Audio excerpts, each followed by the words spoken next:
Grand Rising, loved ones. Welcome back to another episode of Healing Wisdom with me, your favorite spiritual advisor, Empress Oracle. I hope everyone is doing well. Happy holidays to you all. I just wanted to come to you guys really quick with a little hot topic, okay? We're going to talk about today, we're going to talk about trauma bonding in relationships. Now, that is something that is more common than we realize, okay? So a good example of trauma bonding would be, say, if you're an alcoholic and you go to Alcoholics Anonymous and then you find another alcoholic and you guys fall in love and be like, oh, we don't need this program anymore. We could just be each other's support system and keep each other on the wagon, and then y'all leave and fall off and boom, toxic, right? That's an example of trauma bonding. That's an example of trauma bonding which flows into a relationship. Now, I don't know if we're all guilty of doing that, but I know I have done it before.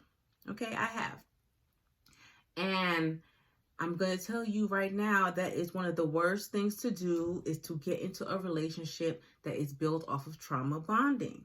Okay, people love to trauma bond, and it's not saying that there's anything wrong with that. However, when you are in a dark place or when you're going through things, what I have found from my personal experience is that it is best to find somebody who is not in a fucked up situation just like yourself.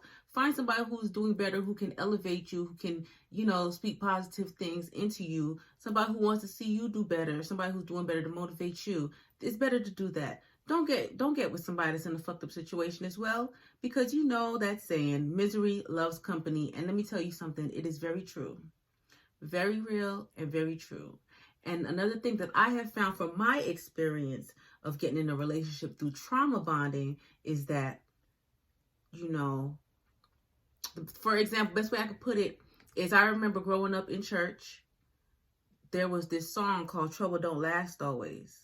And if you're a person like me who gets down but never gets out, sometimes you get sad, sometimes you get broken, sometimes shit happens, but you always keep your faith, you know that trouble won't last always. So when you're down and out, and whoever your significant other is down and out as well, if they don't have faith, if they can't see the light at the end of their tunnel, if they don't have that motivation, that belief that they are taken care of, that they are a child of God or whoever it is that you worship, you're going to have a problem. Because once you go through your storm, if they see you leaving them, they're going to try to bring you back. They're going to try to draw you back.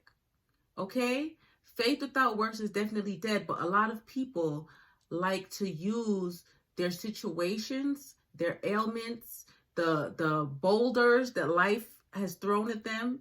They like to use it as a crutch. There are a lot of people who are in unfortunate situations, but they are very comfortable in it.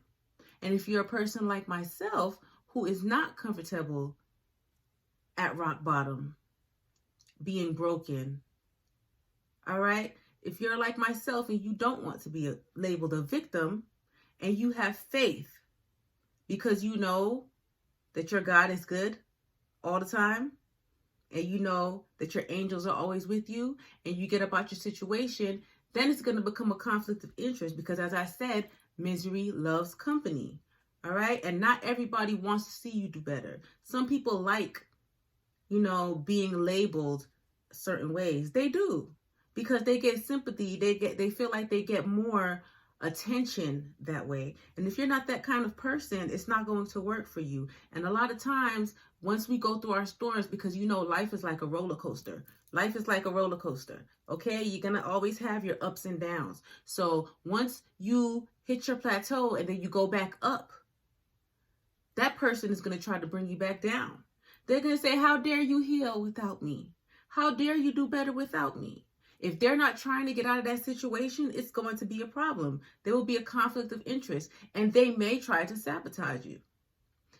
Sometimes people want to see you doing good, but not better than them. You have to watch out for those type of people. You have to. If every time you want to do something to get out of your funk and your darkness, your significant other tries to bring you back, it's a problem. It is a problem.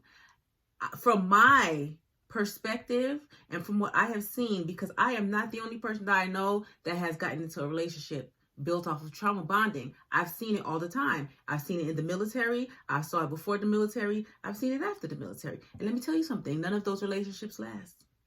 None of them. Because the dynamic always changes.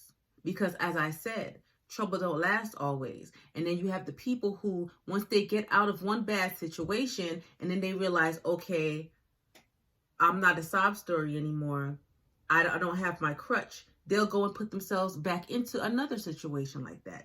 Okay. And then if the other person wants better for themselves, it's a problem. It is a problem. And that is how a lot of toxic relationships form as well, through trauma bonding. We shouldn't do it, guys. I understand when we're going through dark times and situations, we get a little sad, we get a little lonely, we want somebody to confide in, we want somebody to be with, and hell, a lot of times sex makes us feel better. But let me tell you something, all of those are the wrong way to go about things. Doing trauma bonding, getting into a relationship with somebody when you're not doing well, that's the worst thing to do. That is the worst thing to do, because you may know your situation is temporary, but you don't know if their situation is temporary. They might not want their situation to be temporary. A lot of people are comfortable in unfortunate situations. A lot of people become products of their environments or the environment that they made for themselves. And you have to be aware of that, especially if you are somebody who knows you have a purpose, who knows you have a higher calling, a destiny. You got to shake that shit off. It's not good to trauma bond and get into a relationship. Trust you me. Ask any of the people from Alcoholics Anonymous that got with a fellow alcoholic. Ask them how that worked out. 9 times out of 10, not that good. Okay, not that good. All right, just like the crackheads too.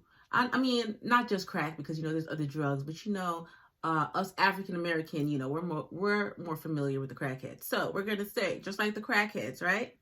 Just like the crackheads, together, built on a rock of love, a rock of crack.